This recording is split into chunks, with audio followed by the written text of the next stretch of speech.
Hi, everybody. We're back. Guess what? We're back. We've reinvented ourselves. We're coming back. We're a new thing. We're a totally new thing. Everyone give yourselves a round of applause Yep. for I coming traded my back. six-pack abs for a keg. Yep, me too. Holy shit. Speaking of that, yeah, the whole coronavirus stuff. Oh, I'm man. I'm not working out as much as I used to. I got on the scale the other day. I saw myself in the mirror. I walked by the mirror. I was like, "What? Who the fuck is that?" And then, and then I stepped on the scale, and I was like 10 pounds heavier than I was like 2 months ago. I was like, "What the hell happened?" Yeah, I get a little muffin top going Yeah, right now. it's crazy. It's because there. I didn't. I thought, oh, there's gonna not gonna be a lot to do. I'll just do active things more. But I ended up doing inactive things more. I sit here on days that I had nothing to do, just staring at the fucking ceiling, like clicking through YouTube, going, "What the fuck am I doing right now?" It's like 12 o'clock at night. I've been here for 6 hours. I sat down at 6 o'clock. So, what have you guys been up to? Other than Well, gaining weight, what have been your hobbies during I this was gonna whole? start. I was gonna start jumping on the trampoline again, and then I stepped on a sliver of something that went through my foot, and I was like, I don't feel like trampolining right now. Yeah, So yeah. What about you, Jared? I'd say just watching catching up on all the popular TV shows. Yeah, I did. I Watch caught up Breaking Bad. on Ozarks. Yeah, you were talking about you got Breaking Bad. Go ahead. Yeah, I wish I watched that like years ago. It's really good show, really good. Yeah, yeah. I've been catching. Finally, so the show, Full Metal Alchemist Brotherhood. I remember watching that like when it was on Adult Swim a long like 10 years ago, and it cut off, and I was like whatever, and it came to Netflix, and I was like, you know what, I'm gonna finish this. So I did that, and Ozarks I never saw because everyone talked about how great Ozarks was, and I think I did something wrong because I watched the first episode of what I thought was Ozarks, and I was like, this is the dumbest shit I ever seen. Why does anybody watch that? And then during this whole lockdown, I was like, let me go back. I'll give it another chance. And it was a totally different show. So I don't know what it was before that I thought I was watching, but it wasn't Ozarks. Because Ozarks is good. I'm still trying to figure out what the hell did I try to watch that back then. So now that we're caught up, we're going to go ahead. We're going to get started with the show. If you want to interact, if you're listening to this, if you found us on whatever streaming device or streaming service or YouTube or wherever you're at, you can go to mcmdebates.com. That is mcmdebates.com. And there is a form at the bottom of the web page. You can submit your questions, concerns, thoughts, or ideas to us, or you can enter. There's several forums there, and you can just talk to everybody. All right. So go to mcmdebates.com, and we can get into it. So now that we're through everything, let's go right into what's happened these past couple of weeks. So topic number one: Fred Willard. He passed away. He's no longer with us. He was a dry humor guy. He wasn't really like a big actor. But I knew who he was because I knew him from like guest appearances on movies, a lot of Ben Stiller movies, a lot of Tim and Eric skits. The Tim and Eric skits, Mancy Irish was one of my favorites. What about you guys? You guys got any like memories or anything you want to say about Fred Willard? Yeah, I really only know him from Everybody Loves Raymond, but he was always very funny, especially compared to Frank. They're completely different characters, and they just mashed really well together. yeah, But as far as he plays Deborah's dad, right? Yeah. yeah, very kind of religious man, totally opposite to Frank. But he always had that dry humor. He had that Yeah, just that's straightforward dry humor. He was like, oh, yeah. Hey, isn't he the boss on Anchorman? Yeah. Yeah, Yeah. Actually, Well, I I forgot. saw on Twitter the other day that he is the only person to appear in live action in a Pixar film. That's for Wall-E. Yeah, I don't even remember that. He was on like a He monitor. played the original captain, right? He was on like a monitor, wasn't he? He played the president. He played the president. Ah, yeah. Because it was like his video feed or something that popped up. Right. Yeah. All right. Well, I guess that's it. You know what? I've been binging Community, and he's on there for a single episode. Isn't He plays a fictional version of Chevy Chase's character. He plays Chevy Chase. Well, so one of the characters has a mental breakdown and pictures a more traditional laugh track sitcom, and instead of it being Chevy Chase in his imagination, it's Fred Willard.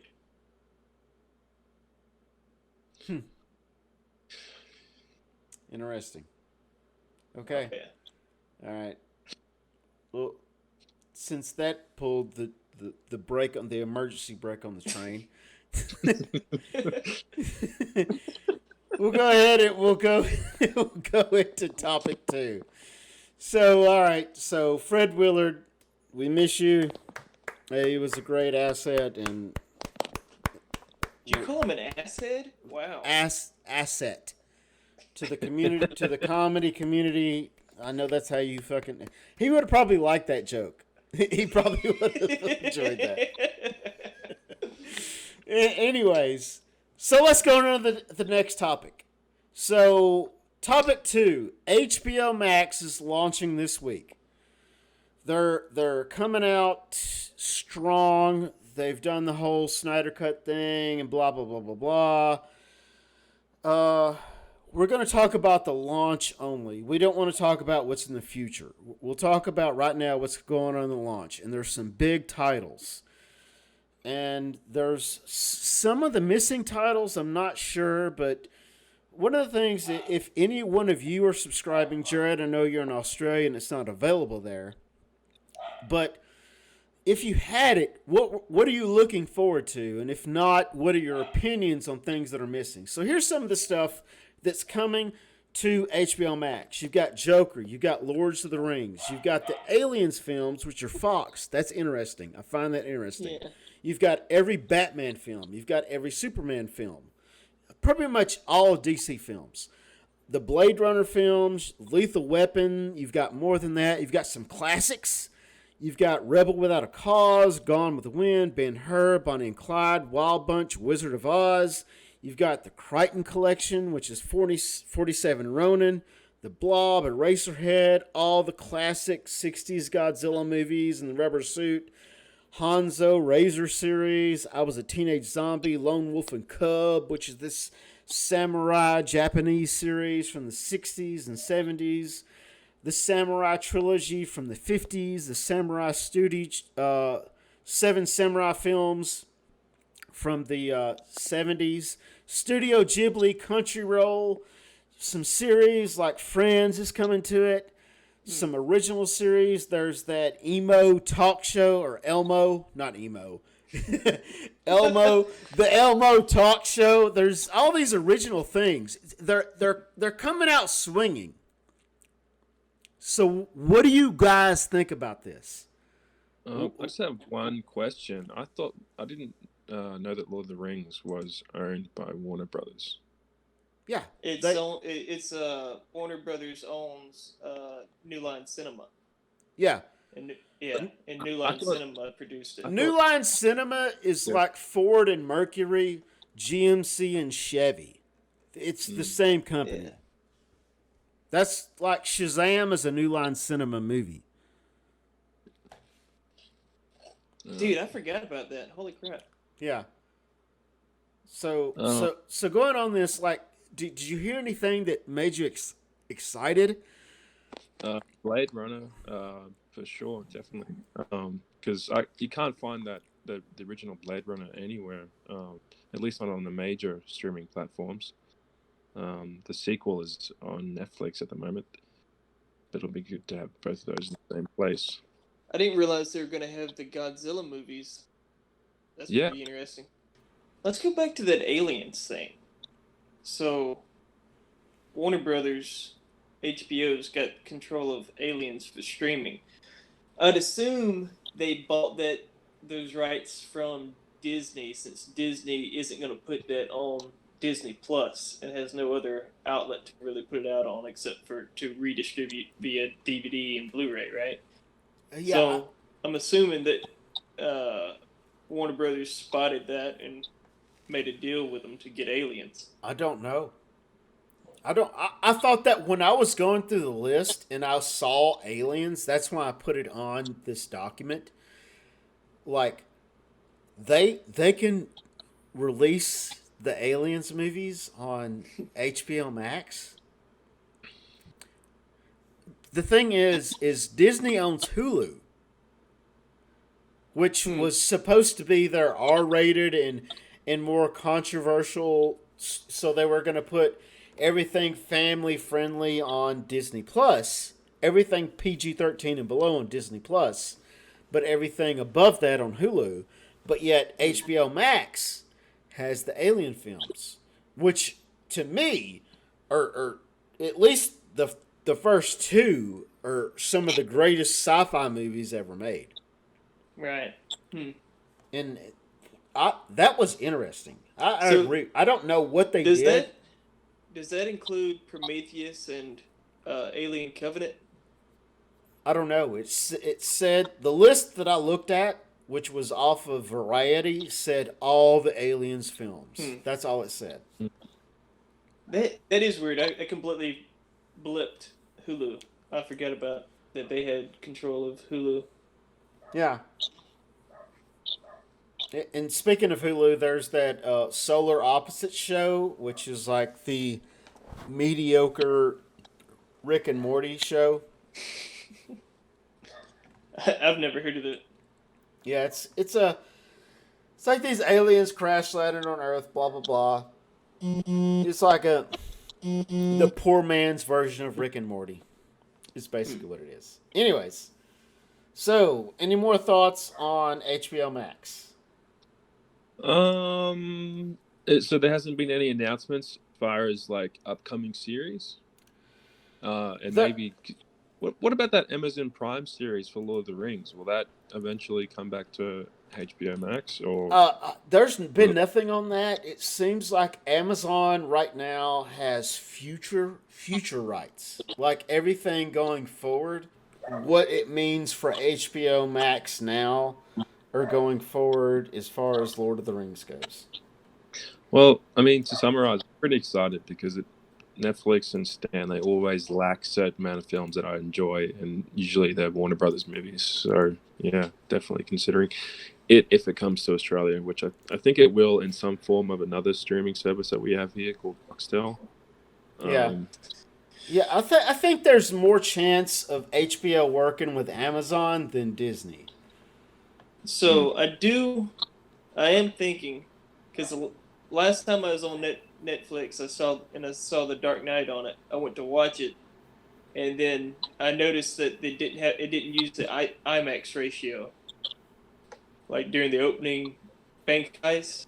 Yeah. Well, I already had HBO now, so I have HBO Max. It didn't matter if I subscribed or not. I was gonna get it anyways. So, Dill, are you gonna get it? Well, I'm with a friend on HBO Go, and I assume I'll just carry over with him to HBO Max. Is that the? I'm not sure if that's the case. I don't know. We're not gonna get into that. Yeah. There's all these rules about who gets it and who doesn't. I know I do because I looked it up, and they already sent me emails like you get it because I have HBO now, And HBO Max, I guess, is taking over HBO Now, and then HBO Now is going to go away, and it's going to be HBO Max. But Jared, since you're in the land down under, and there's no word yet on when your region is going to get HBO Max, what do you think? Yeah. What's your opinion? Well, about the app, the streaming service? About it not coming to your region. Are you It is. upset? Do you not It is. care? Are you just I don't know back? when, but I definitely. Like I was saying before, it just means that I can get a larger network of films that I enjoy without having to watch them in other ways. If you know what I mean. Jared said he's getting a VPN and setting it in America so he can get it. Yeah. Shut up, Dylan. So Timothy Oliphant. Oliphant. So he is joining the Mandalorian cast, and he's going to be wearing the Boba Fett armor, the actual Boba Fett armor. So you're saying instead of Boba Fett climbing out of the Sarlacc pit, the Sarlacc pit spat out his corpse, and this dude came by and put on the suit. Well, okay. Hold on. Pretty gnarly. Hold on. There's some follow-up to that, which doesn't make any goddamn sense, but we'll get there. So he's going to be wearing the Boba Fett armor, the Boba Fettish armor. So who is he playing? If Timothy is wearing the Boba Fett armor, who's he playing? Well, he's playing the guy named Cobb Vanth. Is that right, Jared? Cobb Vanth, yeah. Yeah, Cobb Vanth. Yeah. Who is a self-appointed sheriff of the free town on Tatooine. He got his armor from Jawas, who scavenged the wreckage from Jabba the Hutt's sail barge after Return of the Jedi. So after Return of the Jedi, the story is these Jawas went and they're like yappa yappa yappa yappa, and they they recovered the armor from the what is that? What was that thing that he fell into? The Sarlacc pit. The Snorlax. I don't know what the creature's actually called. Yeah. I don't know how they got it out of there. Maybe they was like yappa yappa yappa yappa, and the Snorlax. They didn't actually get it out of there. I don't know. Boba Fett had an extra suit in Jabba's palace. Idiot. Oh, there you go. Yeah. Yeah, it was just the prop. There was another one. But no, it was on his barge, because it says in the article they got it from the wrecked barge. So he had an extra suit. He had his Sunday dress. He had a better version. It was the one without the ding on the helmet. Maybe the Snorlax was like, "This isn't edible. I'll spit it out." Who knows? But anyways, he's wearing that. So I think it could be a lot of things, but I do think that it's either like he's probably like 50 plus years of age by that time. Yeah, around there. I'm interested in how he came to get to his position. Like, how did he get there? And how does this man? Is what I think, do you remember that episode in the first season that but she at the very end you have this guy walking towards her and it's got those classic Boba Fett spurs, the sound of his spurs as he's walking. And I reckon this guy, they're bringing him in because he's kind of similar to Din Djarin in a way, in terms of like his childhood. He was a slave, he had nothing, and then you have Jin, the Mando, who's kind of has a similar background. So that there might be a way to explore that relationship between them. Except they both have different ways of doing things. So Jared sent me the Wikipedia article, right? And I'm seeing something that's of note. It says by the time of Battle of Endor, Vanth had freed himself. So he'd freed himself at in Return of the Jedi. And then I don't know, it just made me think about how what's his name, the clone, What, Rex? Rex, Captain Rex. He was on Endor Yeah. fighting, right? Mm. And then Yeah, you got except Tamira Morrison coming back for the Mandalorian as well. So Well, if he's got Boba Fett's armor, I really don't think that we'll have Boba Fett in the show. Well, oh, no, that's the I don't thing. think That's what I want to get to next. Yeah. So, Tamura Morrison, and I'm probably sure I'm not saying his name right, and I apologize. So, Tamura Morrison has been cast to play Boba Fett.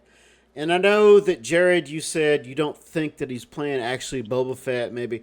But according to the Entertainment Weekly, he is playing Boba Fett. Yeah, I saw that. So Boba Fett survived the Snorlax pit, and he's playing the same character. I saw that too, and I'm just wondering if maybe he is Boba Fett in the show, but he's not in the armor. Like maybe he wants revenge. Maybe he helps out Mando. Or Mando helps out him. I don't think anyone was saying that he's going to be, because this guy Cobb Vanth is in the Boba Fett armor. He took it and he claimed it for himself, and that could be a crucial conflict, because this guy that's not a Mandalorian is using the armor, and that could be like a plot device for. I guess the question season to ask 2. is, would they hire Timothy Olyphant just to dress up in the Boba Fett armor? If it was just, if they were going to get the voice of Tamora Morrison for Boba Fett and just somebody walk in the suit, they could just get like a stunt for that. Well, like they did I don't think Timothy Olyphant's going to be walking around with his helmet on though. Yeah, well, like they did for Pedro Pascal. Yeah, exactly. Yeah, Dude, who only played like two one dudes. fucking episode. I mean, yeah, way like bigger I think that's going to play into the conflict, because he's not a Mandalorian. He's not going to abide by the helmet rule. But there's another guy who reports on Star Wars News, and he's been like accurate every time. He's pretty confident that Tamora Morrison has 2 roles in this series. Okay. So it's at least Captain Rex and Boba Fett, either or. But like with the Ahsoka, I would like to see Captain Rex, or actually Commander Rex. Get it right. Well, see, Jared. Dave Filoni loves bringing in his characters into other shows. He does it all, and I wouldn't be surprised, because he was able to retcon that rebel soldier in the Battle of Endor is actually being Captain Rex. I wouldn't be surprised if he jumped on the opportunity to bring him into live action. Like, he just loves doing that. Well, he's already doing that with Ahsoka. Yeah, well, there's rumors going around that there's a sequel series to Star Wars Rebels with Ahsoka and what's her name, the chick. So I'm thinking this is a precursor to that sequel series, and they're just setting it up. Can you get to the point? The point. What is the point? Let's get to the point. The point is that Tamora Morrison is probably playing 2 characters. Boba Fett is probably likely to appear, but he's not going to be in the armor. I think he's going to be looking for the guy who took his armor. I agree. I'll agree with that. I really want to see Boba Fett interact with another clone too. That would be I want to see Boba Fett interact with the Mandalorian, with Pedro Pascal. I don't really care about that. I do, because I know you're homosexual and you only care about homosexual things. But you see, he got so caught up he couldn't even fucking say anything. Yeah. My but thoughts went racing. I'm really interested because this is the only thing on Disney Plus I care about. This is seriously, like I've looked at everything on Disney Plus, and this is the most. I want to see the Winter Soldier and the Falcon too. Yeah, I mean, But outside for me, of that, I really they have made Star Wars relevant to me again with this show. for me, it was finally watching and finishing Clone Wars, and then I think the only other thing I really did was watch John Carter. Yeah. Topic number 4, Tenet. Hmm. Christopher Nolan, who we're all fans of. We all love Christopher Nolan. He dropped the we lost somebody. Anyways, so Tenet, the trailer came out. It seems like the July 17th North America release date is locked in. Is that going to happen? I mean, what are your thoughts on the trailer? I watched the trailer first on mobile. I watched it on my mobile device. I watched it on my phone, and I was like, I don't know what the fuck's happening. And then I watched it on a bigger screen. I was like, okay, I can see. But I think that the whole, we're going to do this, it's meant for cinema, it's a big risk. I'm not sure. I think it's going to happen, but it's going to be a low opening weekend for this because it's going to be minimal theaters that are going to be open. I'm not sure. I'd say I don't know about mid-July. I would go for opening of August, the beginning of August. Yeah.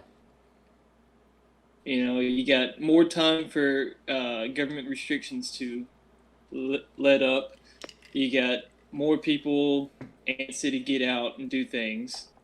You know, and then the good thing about coming out during the pandemic is that there's no other competition. Yeah. And so what I would do if I was Warner Brothers, I would make releasing Tenet in theaters about Christopher Nolan wanting to preserve theatrical experience and celluloid. You know, it's two things he's very well known for, and so make it about that. Make it about giving back jobs to the theater, like to people who work at theaters, people who own theaters, giving back those jobs, allowing people to go out and do something. You know, you can make this huge sweeping narrative that's not even really about the film. It makes it.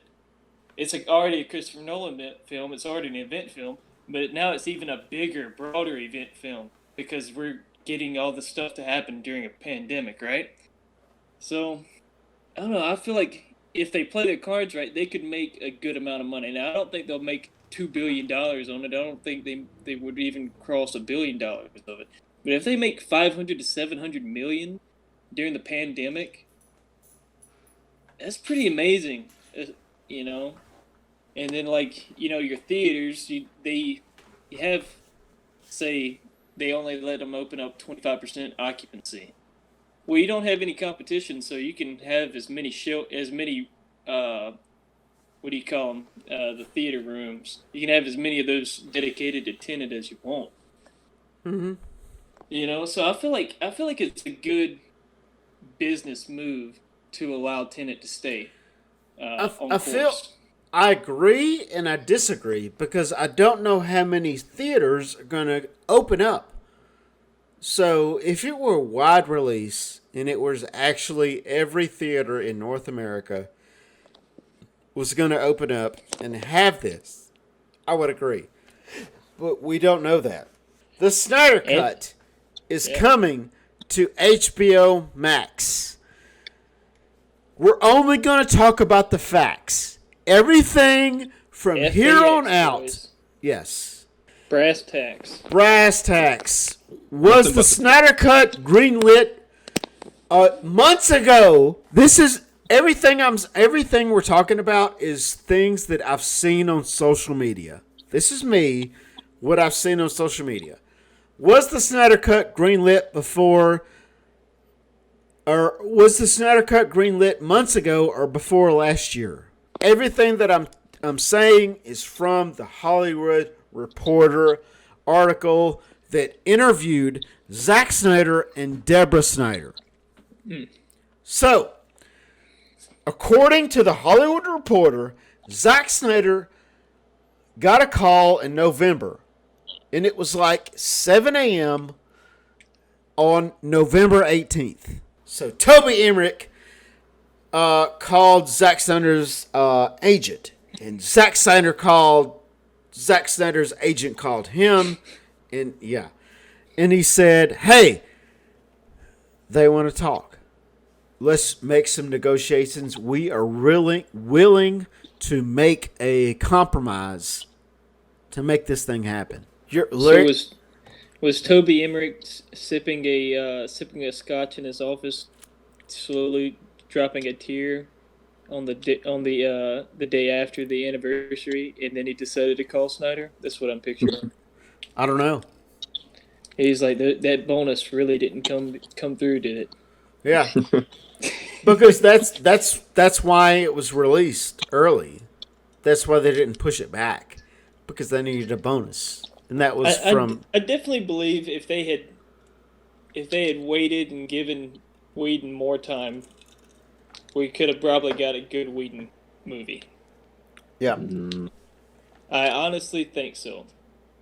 How so? I mean, I don't think I would have liked it very much, but I think we would have got a decent movie out of it. More polished, better, I guess a better narrative, because they wouldn't have had to cut for VFX and editing purposes, right? Yeah. Well, you can tell by how shitty Henry Cavill looks. Yeah, and like that stuff, and then you wouldn't have to constantly edit in between scenes, between old footage and new footage. If they give him more time, he could have just reshot the entire scene. Yeah. And got rid of that problem, right? Yeah. Well, I mean, who knows? It's to the point to make a totally different movie. He should have just made a different movie. Just throw the script out and make a different movie. Okay? So, anyways. So, Zack Snyder got the call from Toby Emmerich. And whatever his name is. So, Toby Emmerich is like, we're going to do this. Let's come in and we'll do a pitch. So, in February, this is according to Zack Snyder and the article, in February of 2020, he had Emmerich, Carolyn Blackwood, Walter Hamada, HBO Max's Kevin Riley, Sarah Aubrey, Sandra Dewey, and Jim Lee. So all those people came to watch the Snyder Cut, and it was in black and white. Okay? I want to emphasize that. It's in black and white, and we'll come back to that later. Mm-hmm. And also, they brought some heads of physical production and business affairs were there to assess whether or how expensive it would be to release the Snyder Cut. So they brought in all these executives. They brought in, Kevin Riley. They brought in Jim Lee. They brought in Tony Emmerich. They watched the Snyder Cut in black and white.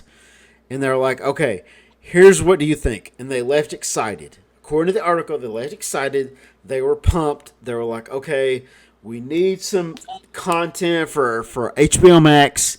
This is it. This is what we're going to do.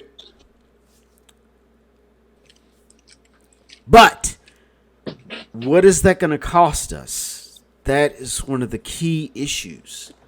And a lot of people are saying it's going to be $20 million. Some people are going to say it's $30 million. And we'll get to that later. But it's not for free.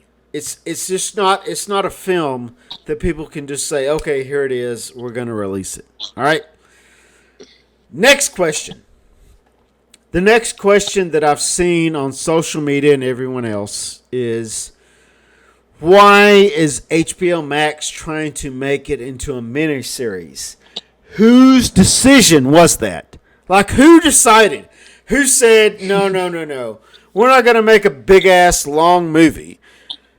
We're going to make it into a miniseries. Okay, so it's currently unclear, according to the Hollywood Reporter, Oracle. I can't speak. Anyways, according to Hollywood Reporter, it's unclear if what form Zack Snyder's Justice League will take. Whether it will be released as a 4-hour movie or as 6 chapters is left to be decided. Zack Snyder outlined ideas as releasing it to be episodes and with cliffhangers. What do you guys think about that? It was Zack Snyder's idea to make it episodes. What do you guys think? I mean, like if it was his idea, or no, being best to say that. What do you think about that being his idea? I don't mind it. I think it'd be pretty fun, to be honest. Well, I think it's important to note that Quentin Tarantino has already done that with another streaming platform, Netflix, with Hateful Eight. It's an extended version of Hateful Eight that's set up in a miniseries format. And it seemed to make a bit of a splash, I guess. But my thing is, I like the idea, but I want the movie version as well. And so I'm thinking, what are the ways that they would release it? If they are releasing it, are they only releasing one or the other, miniseries or film? Or are they going to release both? If they release both, will they put the film first, then the miniseries? Will they release them both at the same time? I think it would be interesting if they put miniseries first and made it episode by episode basis, like once or twice a week, and then after the full miniseries has come out, maybe give it another week and then release the film cut, right? And that way you get 2 months of the Snyder cut. I want to say something here. So you know how last year in November when they had the 2nd anniversary and it was trending worldwide? Yeah. I just wonder, ever since then, it isn't just about the Snyder Cut. It's about their new streaming platform, HBOmax, and they've seen that this thing can trend worldwide, and they can get a lot of eyes on their new streaming service. I wouldn't be surprised if this is why they want to drag it out, because similarly to Disney Plus, Mandalorian was per episode, and that went past the trial period for the free trial period. And people stayed on. I still have the account because since Mandalorian finished, they had another series come on there. I was watching that, and I never actually got rid of the subscription. So I can see why they want to stick to an episode release rather than just one thing dumped all at once. Yeah, right. Yeah, I can see that too. Yeah. It's like I was joking about the other day. They want to break it up into 30-minute episodes so they can keep people subscribed for 6 weeks or something like that. So yeah, but it was Snyder's idea. Yeah, he said this is what I want to do with this project.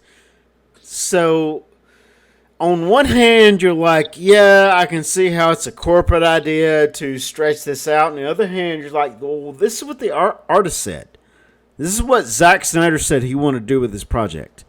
Okay. And a lot of people have been saying that Snyder's directorial sensibilities are better suited for miniseries format. Yeah. He's not quite, super long form. It depends. He's never really quite fit the typical 2-hour runtime period either. He did on Day of the Dead or Yeah. what was it? Dawn of the Dead. Dawn of the Dead, yeah. And then 300 was about, I forget the runtime of 300.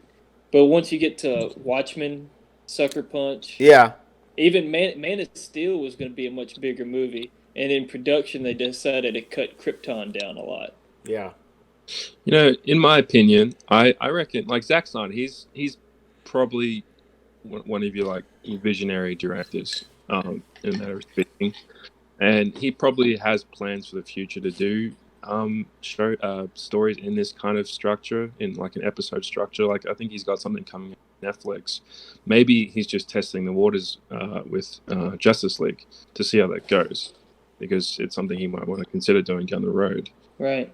I mean, especially when you got Amazon Prime and all these streaming platforms offering such big budget or and semi big budget films and series to release.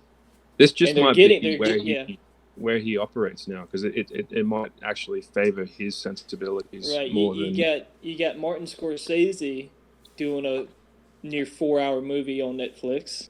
You know. You got Tarantino working with Netflix, and he's supposedly putting out a longer cut of Django Unchained with them too. So you got these really stellar directors being brought in to these streaming platforms. I think this would be a good area for Snyder to spend half a decade. Yeah. Well, I agree, because I think there's like this new appreciation for episodic sort of series like Breaking Bad, Ozark, where you get to actually really explore the characters, and Zack Snyder could thrive in that environment. The thing, the hitch in the wheel, the crux to that idea is the budget. Right. Mm-hmm. Because if you look at Netflix is in the black. They're not making money. They have 20,000 subscribers, and they're in the black. Like they're losing money with 20,000 or 20 million. I'm sorry. They have 20 million. I just looked it up. They have 20 million subscribers, and they're in the black. Wait. The thing is, though, with HBO is producing Game of Thrones with $1 million per episode. Well, yes, but HBO also has cable subscribers. Right. Hey, But Larry. I'm thinking of that, and I'm seeing, that's still kind of a step down from the budgets that he's had with his most recent movies, right? Yeah. But I feel like he could work with that. I mean, I kind of feel like he's just almost similar to. He's not quite as bad as Michael Bay, but Michael Bay with a huge budget is just way too much Michael Bay, right? Yeah. Michael Bay with a smaller budget is way more tolerable, because there's not every shot is $1 million shot, so you're not just overwhelmed with your eyeballs. All right, next topic. The next biggest thing that I've seen on social media is which actors are returning to do reshoots, and when are the reshoots? So, if you look at the Hollywood Reporter article, it says Snyder also spent all of April letting people know the cast: Henry Cavill, Ben Affleck, Gal Gadot, Ray Fisher, Jason Momoa, Ezra Miller. He called them up and said, hey, this is what's going on. This was in April. That this may be happening. And we'll get back. We'll get to why it wasn't 100% when he called him in April. Hold up, Larry. You're missing the most important actor. Who's that? Ray Porter. Ray Porter. Who do you play? Side. Oh, yeah. No. Yeah. My apologies. I shall bow. You better be sorry. I shall bow. So anyways, he called all the actors up and he said, hey, we're going to do this, and let everybody know. According to the article, there is no scheduled There's no schedule going forward. Like for when people are going to do shoots, when someone's going to come in costume, because that's a big endeavor. Yeah. To have someone coming in and do a shoot in costume, you have to arrange catering, you have to arrange costume, you have to arrange makeup, you have to schedule a studio, you have to schedule people to fit, you have to schedule the artist, of course, you have to schedule the crew to do the shoot. You have to schedule it goes on and on and on and on. Yeah, you got to schedule a payment plan too. A payment plan. You have to arrange contracts. Everyone is in a union now in Hollywood, so there's all this stuff that has to go on. As opposed to if they were just doing audio pickups, they just come into the studio. It's not that big. You don't have to get into costumes, so you don't need to hire makeup and costume. You don't need to hire a crew to film. You can bring in one actor at a time and get away from the corona thing. Yeah. Right? So there's no schedule. However, there are recently conflicting. This is of today. Oh, really? Conflicting reports. Now, of today, Saturday, of May 23rd. 2020. There's two conflicting reports. So, according to the guy I don't like from Hollywood or Heroic Hollywood, Gonzalez, Mr. Fan Art himself. Yeah, Mr. Fan. He said there's not going to be any reshoots of any kind with any actors. It's just additional dialogue. So they're going to be with dogs. Yeah. According to Gonzalez, Humberto Gonzalez, there's not going to be any reshoots with actors. It's just audio, that's it. The studio, HBO said no. According to him, HBO, Warner Brothers, said no, we're not going to pay that. We'll give you the money to do the special effects. We'll give you the money to do the score. But we're not going to give you the money to bring the actors in, put them in costume, and get all that stuff, that whole laborious idea of bringing them in to do reshoots. We're not going to do that. However, Grace Randolph, who I don't like at all either, but has been accurate. I will give her that. She has been accurate because in November she said that this was happening and it happened. Right. That the no reshoot story is not true. I have been told cast contracts have been extended. Some people just want to insert themselves into a story. It's finally happening. Unreasonable hate for this isn't justified. She's saying that they will come in. This is new. This is recent. Can I say something? Go ahead. So, I think with like if you look at the Snyder Cut and the history since Justice League came out, the reaction from the corporate side of things has changed over time. There was I put a quote in MCM debates where a guy had said that it was never going. Now it's happening, and then you had that second anniversary. It blew up all over social media, and then when they finally announced it, like officially announced it, it blew up again. And I think the playing field is constantly changing, and how much they're willing to put into this is also changing. So who knows? It might even not come out next year. It might come out later because they want to actually ramp it up even more. But originally, I just thought that they're just going to touch it up and release it and take advantage, so to speak, of the social media popularity to sort of build up their streaming platform at the same time. But I don't think it's going to go much further beyond than what Zach has already done with it. it just depends, I guess. But yeah, that's my thoughts. I think it's constantly changing. So what could It's happen? fluid. You're saying it's a fluid thing. That it's not solid. We don't know. No. Yeah. But I mean, like Ben Affleck right now looks like he's probably 10 pounds, 10 pounds, 10 pounds less muscle than he was when he filmed. For when they did the initial screening. So it'll be a if they brought him back, you could tell. It's I will say, at least he won't look bloated like in original reshoots. Oh Yeah. that was horrible. I was like, what pink the face, bloated.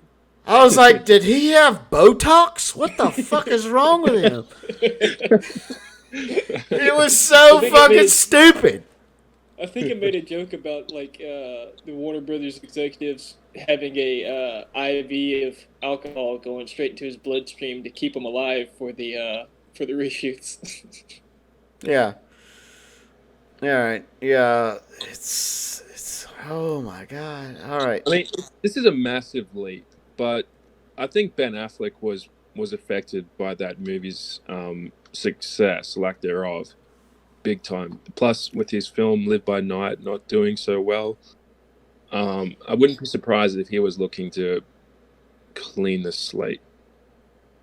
I mean, he definitely phoned in the Joss Whedon shoots, and he definitely went through a lot with BBS's reception, with the build up to Live by Night, where everything was about Batman, with Live by Night being a critical failure, and then his Batman script, whatever you believe about that, he had problems with it, and then Justice League's reception. Yeah. It's just it definitely did have there's no way that doesn't have an effect on you. Yeah. It was, and then of course he had a bunch of family drama as well. Yeah. He was going through a rough time in his life, and it didn't help.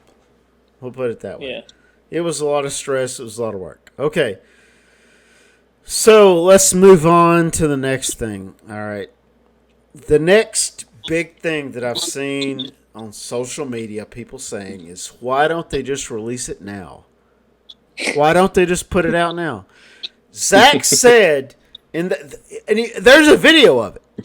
Zach said when a fan came up at that, there was the, what was it? It was Dawn of the Dead. Yeah, that triple feature. Yeah, it was Dawn of the Dead. It was Watchmen, and it was Batman v Superman. And they did that watch party, and a guy said, hey, man, what's up with Justice League? And Zack Snyder said, it's done. And then Junkie XL said, well, he wrote the score for it. Jay Oliva, who did a lot of the storyboards, said FX, the special effects would have been mostly done before he even left. So just drop it like it is. Because Zach said it's done. Because Jay Oliva said the special effects were done. And Junkie XL said the score is written. Hold your horses there, cowboy. All right. So let's go back to the Hollywood Reporter report from Zack and Deborah Snyder themselves. The Snyders are now in the midst of reassembling much of their original post-production crew to score, cut, and add new and finished old visual effects, and yes, even making many of the actors come back for dialogue, which you talked about before. Estimated cost is $200 million range. Well, why is that? Why $20 million? Yeah, $20 million. Why is it in $20 million range? Okay, the first thing I want to address is the score. Why do they need to score it? Junkie XL say already score. Writing a score and scoring a movie are two different things. Once you write a score, like a good example of that, and I have one, and I know you have one, Dill, is if you have the soundtrack to Man of Steel, go to the Hans Zimmer sketchbook portion of that soundtrack. That's when he wrote the soundtrack, but he didn't watch the footage and match it to the film. So when you listen to that, you're like, oh, that is obviously when Clark walked out of the ship, but it's not the same because he wasn't watching that footage and matching it to that footage. The second thing I want to address is the special effects. They do special effects based on the need. So when you saw those early footage from Comic-Con and everything, those special effects were just for that trailer. It wasn't for the movie. So Zack Snyder could have, yes, pulled that in and edited it, but that wasn't what happened. And when he said it's done, I think he meant it was edited together. Okay, he put an edit together. All right, so let's go back. And this is from the Hollywood Reporter. They said, forget the version that fans wanted technically that didn't exist. That's another an argument that really pisses me off. Because right now, everybody that said it didn't exist is celebrating, and everyone that said it did exist is celebrating. It's crazy. It's like two people saying the pizza with pepperoni tastes better. No, the pepperoni pizza tastes better. You're making the same argument. What are you talking about? You're just rewording the same thing. Like, what do you guys think about this? It blows my the whole post-production thing blows my mind. What do you guys think about that? That whole thing, the Snyder Cut doesn't exist, and what they're actually saying is a finished releasable cut isn't finished, right? Yeah. But then you got some people who were actually extreme and were saying that the Snyder Cut can never release, it will never be finished, and this and that. And you have those people who get the other side all riled up, even though the actual point of what people or what most of those people are trying to say is legitimately true. But then the other side is saying that there was a cut, it got taken away from them, or it got converted into the Joss Whedon cut, right? Yeah. And they're saying that there was a Snyder version that exists. There is a Snyder version that can be released. But then you got some people who are going to the extreme and saying there's already a finished cut. They're just waiting to release it. Every new thing. Oh, they're just waiting to announce it. It's going to be announced next week. It's going to be announced at Comic-Con. It's like you get those two extremes that are just bouncing off each other and making everybody look stupid. Yeah, and I think who I'm most disappointed in is Jay Oliver. Because Jay Oliver has been this guy, it's like, oh, it does exist, it's ready, all the FX and stuff like that. Yeah. And now he's like, oh, everybody that said it doesn't exist, now it's getting released. Come on, man. So anyone who said it doesn't exist meant it wasn't finished and ready for the release. Right. And the way I'm looking at it, go ahead. Is that, Zach left in March. Yeah. I would say a lot of the rough CGI work, like your modeling and background building, I would say a lot of that stuff was probably finished at that time.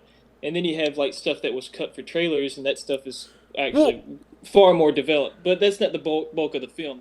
I would say the bulk of the film looked like a bunch of blob figures, Well, for the modeling side. That's some of the stuff that got leaked. If you remember, there was the scene of Flash.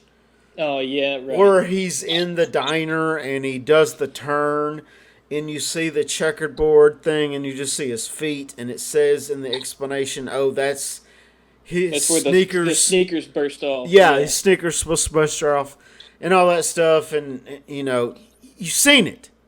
We've seen some of the leaks, and there was the one where Cyborg goes in the balcony, and you see the parademons and stuff like that. So going back to the article, facts from people they talked to with Zack Snyder. What did exist was a semi-functional, unfinished work. Right. No visual effects. I wouldn't say no. I would say incomplete because we've seen those leaks.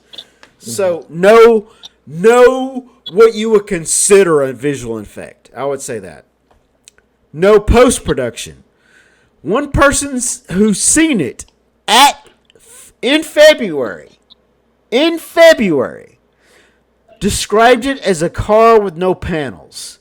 Just a drive terrain with some seats. And so that's what he said it looked like. So Larry, is this where you want to go back to the black and white angle? Oh, yeah. So when Zack Snyder showed it to them, it was in black and white. And the reason it was in black and white was to try to... special effects, trying to hide all the color correction. You can hide it easier in black and white. Much easier.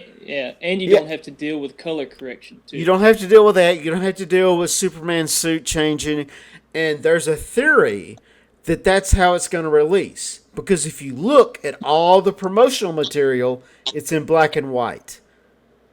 So, to save money on production, to finish the movie, I buy in on this. That it may be black and white when they release the Snyder Cut on HBOmax. Because it's cheaper, it's easier, and it's that whole aesthetic. Because Justice League was supposed to be Zack Snyder's Seven Samurai, which is a black and white movie from the 60s, I believe. Yeah. I'll give you a great example of black and white and VFX. The Mist, what did that movie come out? 2004? 2005? Oh, the one where they're in the supermarket. Right. Yeah. Like, it had some, like the tentacles and stuff, they weren't quite polished enough. They didn't match the shadows and stuff, didn't quite match the environment. The lighting didn't quite work with the environment.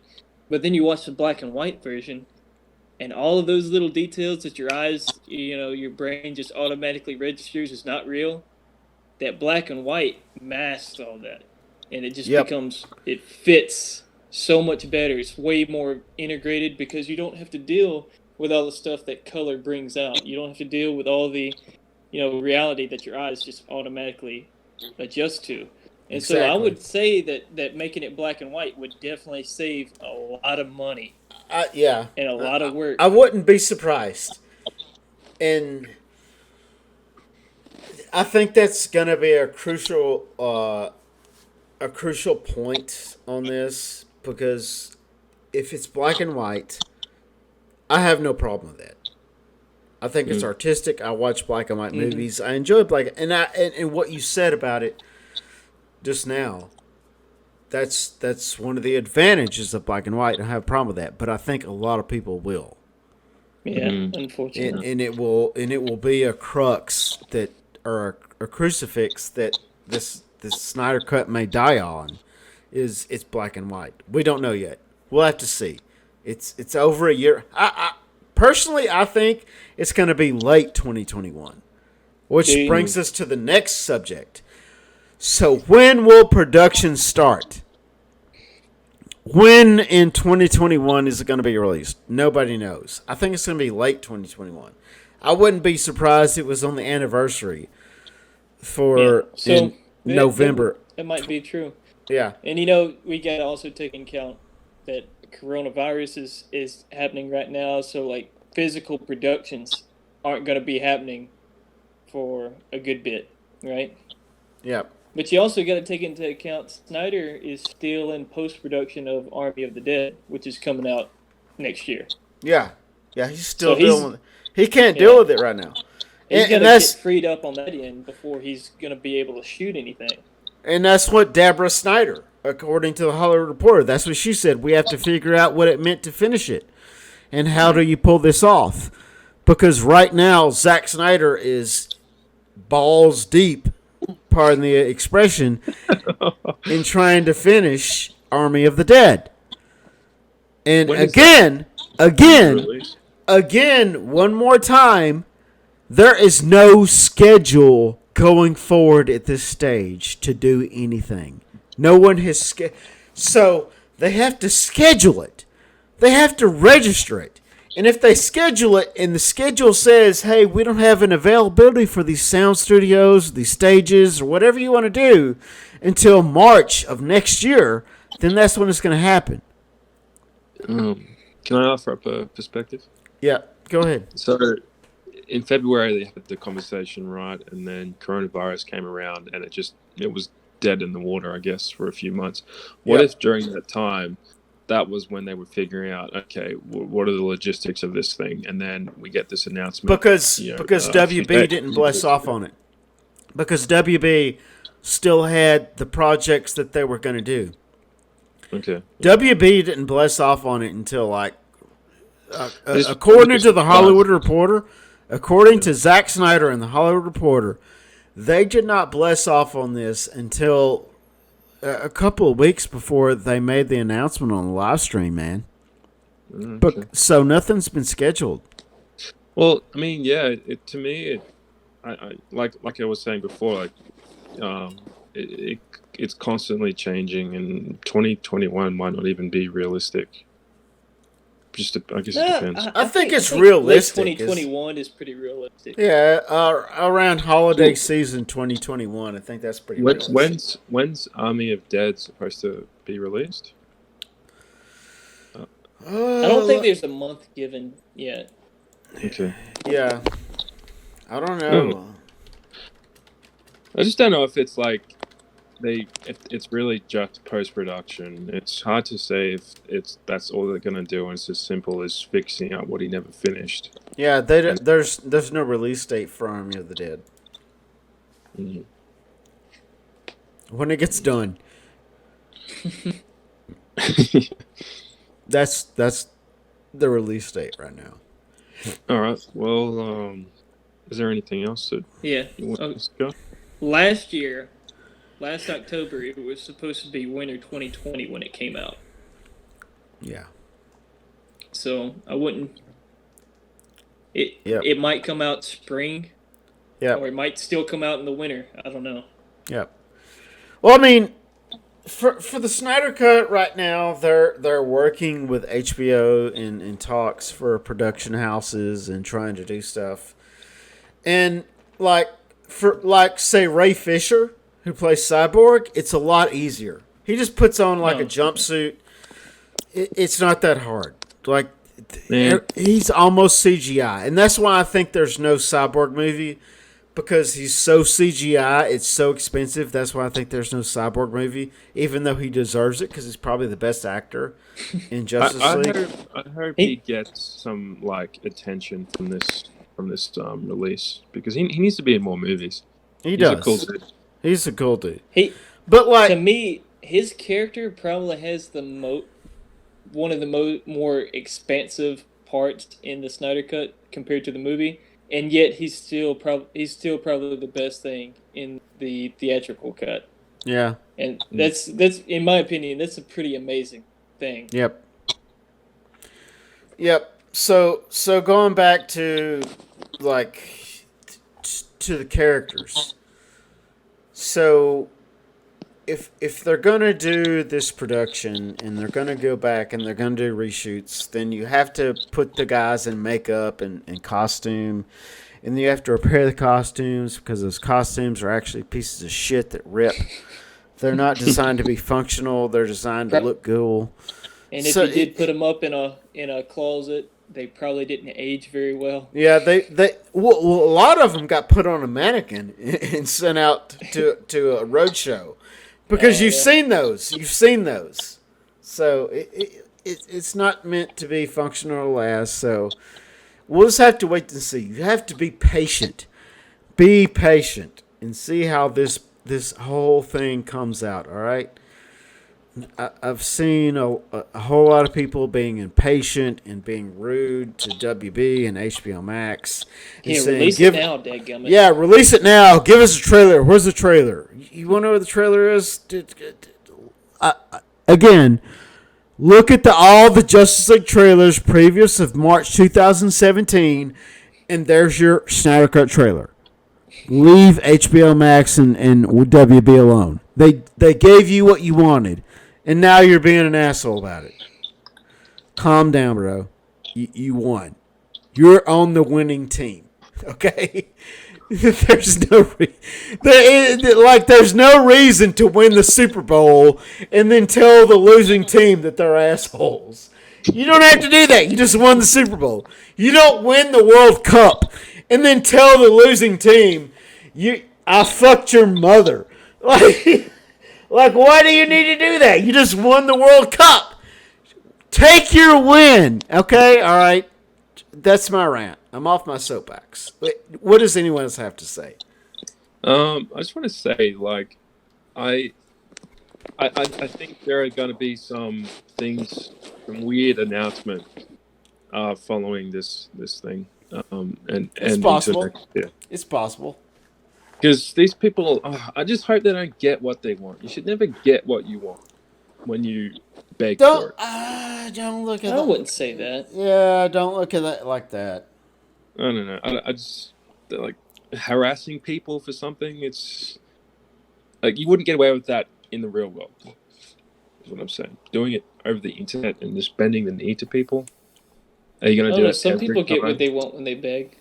Well, like people are going to be disappointed. Okay, so before you get too wrapped up into that, if you go into the article on the Hollywood Reporter, it actually says that the main reason this happened was, in November they called them up. It was the streaming service, it being more affordable. Hold on, I'm not done. Let me finish. They called them up. They called them up because they saw. Yeah, shove a triple cheeseburger in your fucking face.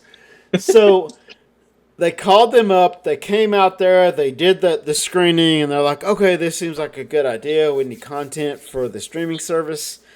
Then the coronavirus hit, and all production shut down.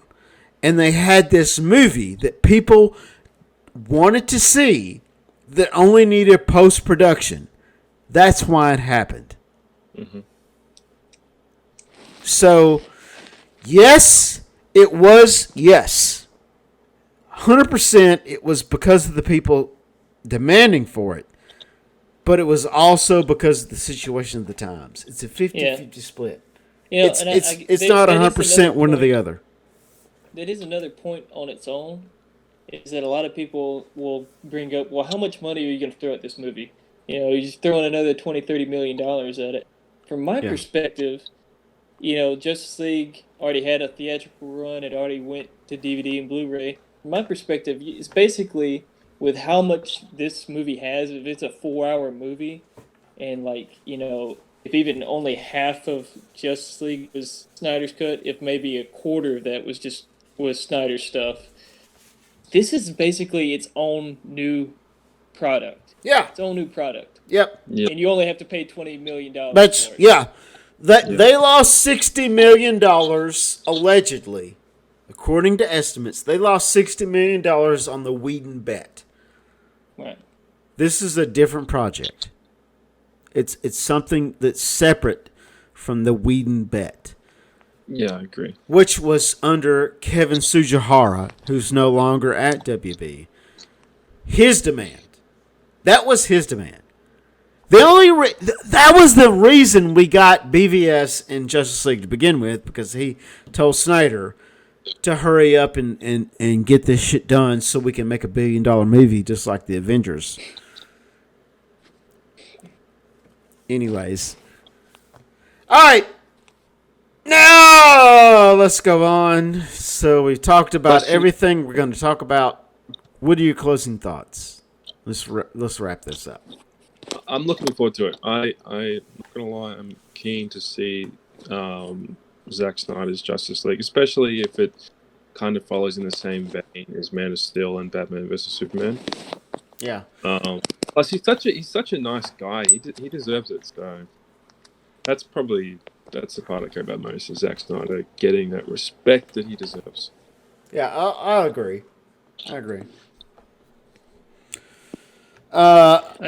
Go ahead, Dill. I just want to say I'm a big Timothy Oliphant fan, so that news really excited me. It probably excited me with the Ahsoka and Tamira Morrison thing.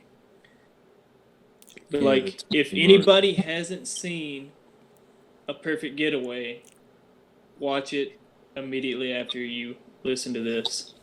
Oh gosh, another movie to watch. That's Okay. Dill's recommendation. So, Perfect Getaway. as far as the Snyder Cut is concerned, there's several things that I'm excited about. The first thing is proving to people that Bruce Wayne was not looking at Supergirl is a fucking CGI image. That was Superman. That was not Supergirl.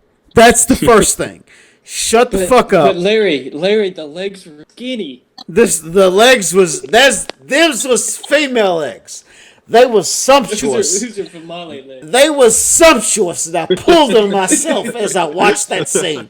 I paused it and got in the bathtub and pulled on myself. The second thing is seeing more character development from Flash and Cyborg. And we'll finally learn if that skiing run was actually Zack Snyder's idea. Oh, allegedly it was, because there's a scene of him. So. There's a scene of them in front of a green screen and Zack Snyder there. Just like the whole Superman, Superman footage. There was the Superman footage at the end of the movie where he pulls his suit open and shows his chest, and everyone's like, "Joss Whedon's such a piece of shit. Why did he film that?" And then there was behind the scenes footage of Zack Snyder being there, like, "Yeah, that's awesome," and everyone's like, "That's the best fucking Superman footage ever filmed." With the Batman opener too, they were like, "Man, that Batman opening was really good," and then it finally set with them that wasn't Snyder. Yeah, it sucks. Yeah, I remember when I watched it, I was like, "Man, this just does not feel right." It kind of sort of looked like it was. I mean, when you go in there with fresh eyes, looking at a gigantic screen, it's like kind of sort of looks like this could be Snyder, but all the movement and stuff just didn't look right. Yeah, yeah. So some more expansion on everything. I want to see that interaction with Clark and Lois on the farm. Oh, yeah. That's as a Superman fan, I want to know what that interaction was. Because if you watch the footage from the movie that was released in theaters, it's mostly CGI with the floaty lips. So why did they feel the need to change that? I want to know why they wanted to change that. I don't think there was a need to do that. The same with the fight. Like where Superman fought the Justice League. Yeah, I want to see how that actually played out. Yeah. But I don't think he talked. I don't think he said one thing. And I think that was Snyder's telltale prediction of him being evil in Justice League 2, which I'm not a fan of. But I think that was his telltale that was his way of teasing that, because he doesn't talk. He's just this super powered evil thing that can destroy the whole fucking Justice League without a problem. I don't quite like that either. I feel like Aquaman and Wonder Woman should have given him a better fight. I feel like Cyborg at the time of Justice League, yeah, not really, but yeah, Cyborg like 2 movies later could put yeah. up a good fight against Superman. But I agree with that. Like, yeah, I've been a Superman fan since I was a little kid, and the idea, like the Bruce Thomas Superman, the Bruce Tim, I'm sorry, the Bruce Tim Superman, that's a good Superman. Don't overpower him. The way that Marvel did Captain Marvel is, I think that is the perception of what Superman is. Superman should not be that powerful. He like Wonder Woman should be able to beat him in a good fight. It should be a close fight. It should be whoever got the advantage on that day between him and Wonder Woman. if you made me. Somebody said that on Endgame when like she comes in and starts beating the crap out of Thanos, said instead of using the Power Stone to just KO her, he should have used the Space Stone and sent her like galaxies away. I think I actually threw that. It'd been really funny. That part where he headbutted her and it didn't do shit. I was like, oh, are you kidding me? Come on, man. Because, in my opinion, when Darkseid headbutts Superman, Superman should fucking go to a knee and be like, holy shit, what the fuck just happened? So for Thanos to headbutt Captain Marvel and Captain Marvel not even flinch, not even blink, not even fucking sway her head that she got sweat is an insult. Like, that's bullshit. Like, you're disrespecting the characters. You're disrespecting... And they're fictional, so it's up to the writers to make them however they want. And I still have a kind of an issue with Man of Steel because there's no bruises on Clark. I feel like they're both the same power level. Yeah. Like, Zod and Clark are both... So there should have been some fucking cuts or something. Like, what the fuck? You look like you just stepped out of the shower. Yeah, and with when he gets into the scout ship, that little robot thing was able to cut him. You would think Zod would be able to bust up his face a bit. Yeah, it's a nitpick. It's really a nitpick. It was a good. It's my favorite Superman movie. It's one of the best comic movies of all time. I mean, the Smallville fight is probably one of the best superhero fights in the past decade. I remember the first time I saw the Smallville fight. Like, I was on the edge of my seat. I remember scooting up on my seat and knocking the popcorn out of my lap and looking down and be like, "Oh shit! Well, whatever. I got to see this." Yeah, I think that was like the first time we've actually seen Superman on the big screen really get hammered like that. Yeah, and be without Superman. Kryptonite, without any kryptonite being used, he just got hammered. He got hammered, and he was Superman. Yeah, and he's saving people. He's Yeah. There was the Ranger that fell out of the helicopter. He saved that Ranger. Yeah, he saves one of the pilots from getting demolished. Yep. Anyways. Man. All right. We've got almost 2 hours of audio recorded right now. I think we might have to split the Snyder Cut section. Yeah. Well, so I'm going to go ahead and pause this.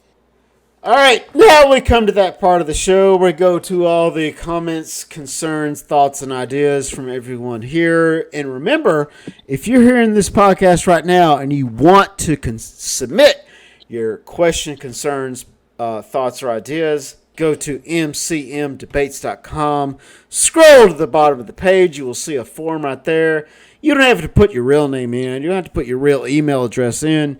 You just put whatever you want in and submit your questions, concerns, thoughts, or ideas to us, and we will answer it on the show. So, the custodian of all these things is Jared. Jared, go ahead and tell us the first question of the day. So, one of our many listeners asked Does Superman say that justice line in the Snyder Cut? That Justice like. Idiot. Justice. Oh, damn it. Dill. Justice line. Ah. Big You fan totally of Justice. ruined it. I wasn't gonna. I think that was a typo. I wasn't gonna just say it as is. Come on. Only you could fuck up a typo. Let's say this way it's written because it sounds much better. Who wrote? Okay, Man, so who's the distinguished gentleman or lady that asked that question? Marvel Troll. Okay, so does Superman Day that Justice like? We don't know.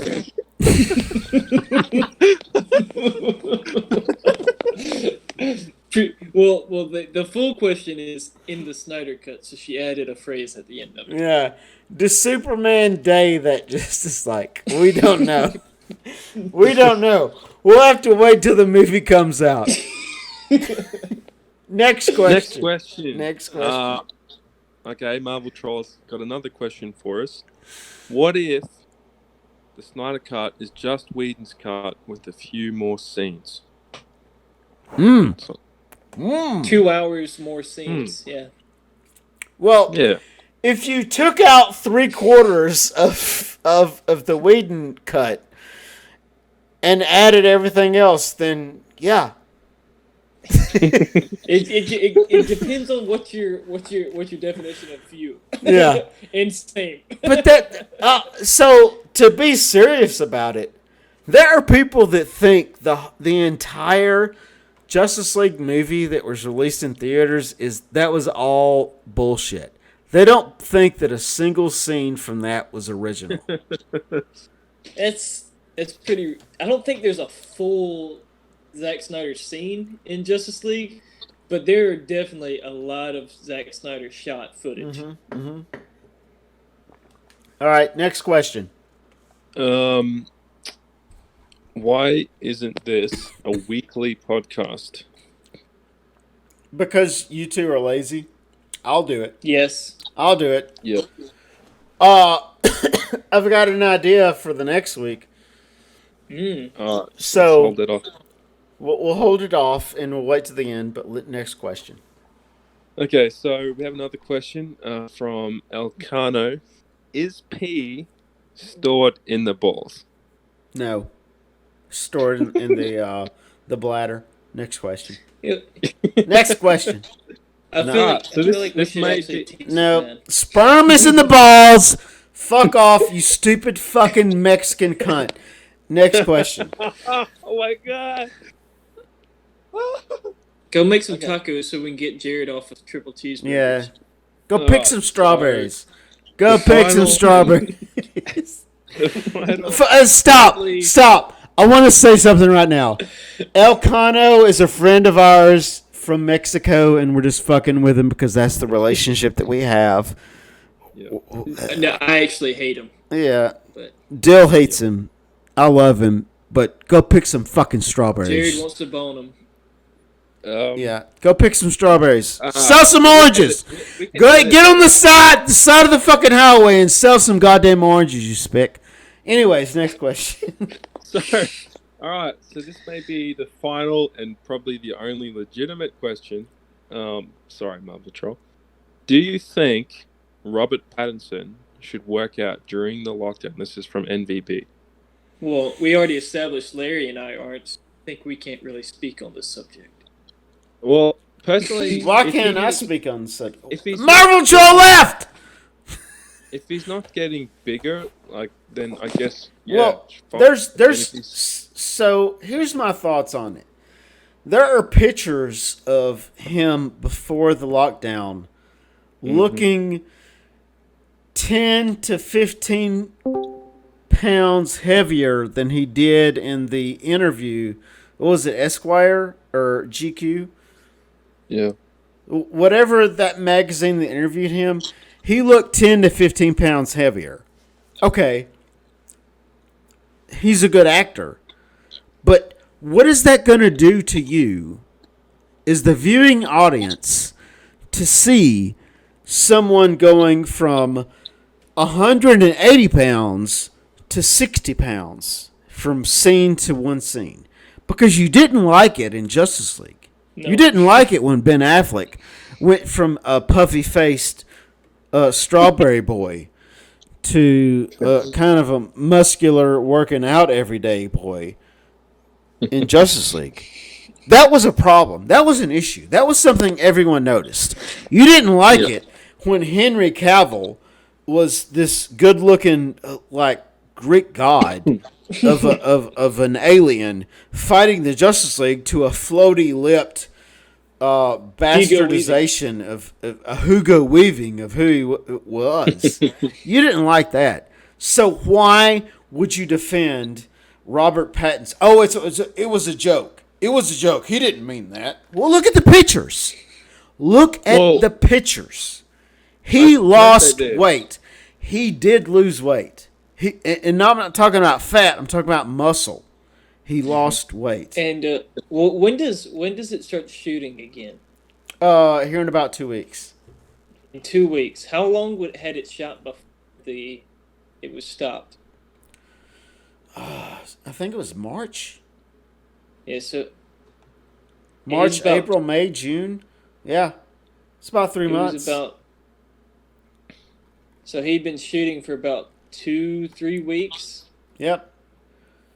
That's a lot. That's gonna that's a lot of footage to be spread across a movie. If he truly lost 10-15 pounds, it's definitely going to be noticeable. And like I was kind of saying that I didn't care much for him being a beefy guy on it, but like it's true. Like in Justice League, it was one of the worst things was seeing not just Ben Affleck but the other actors and how they didn't look right from scene to scene. So if they don't go back and reshoot some of his footage, which is a thing that does happen on certain movies. Something like some post production stalls, and so either it was for story problems or for something like the coronavirus, and they go back and they reshoot footage to create continuity, right? I mean, well, that might be what they have to do. Yeah, it's more about how good the actor is.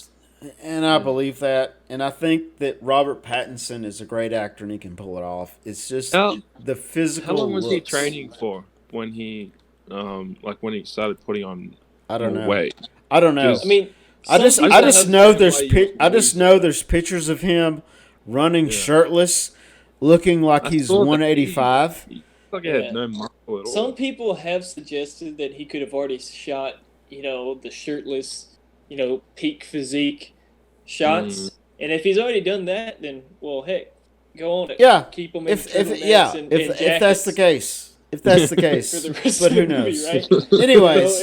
And it's not really. It probably won't even be an issue because he got his physique covered up, right? Yeah. All right. It's a little annoying when you go to the movie and you can spot the differences. All right. Hey, we're at 2 hours. We're at a 2-hour podcast right now. So, is there another question? Quite special enough right now to pull that off. Is there another question? I think Marvel Troll also asked. Nothing appropriate. Let's just put it that way. What does the Batman fit in the DCU? Oh. Do you think they should include clips from the movie in the new Justice League cut? No. Uh-huh. No. All right, next question. No to both questions. Next question. Can I hear you all moan in unison? Don't say it. Can I hear? Okay. All right. So, and this will be the last thing. This is how we close out the podcast. We're going to moan in unison. We're going to go, So in five, 4, 3, 2, 1. Yeah, all right. And that's it. I appreciate everyone coming here. I appreciate what you do. I appreciate everything that's going on. It's a troubling time right now. We're in the coronavirus pandemic. So, if you want to interact with everyone here, you want to ask me a question, you want to ask Dill a question, you want to ask Jared a question, and you're hearing this podcast, go to mcmdebates.com. Go to general discussion. Go to any of the discussions there, and you can listen to all of us. You can talk to all of us. You can interact with all of us. And if you go to the bottom of the page, you can submit your questions, concerns, thoughts, or ideas, and make this a better podcast. I hope you listened to this, and I hope you liked it. Appreciate you and everything you do. This has been an MCM Podcast Weekend Chat. We'll see you next time.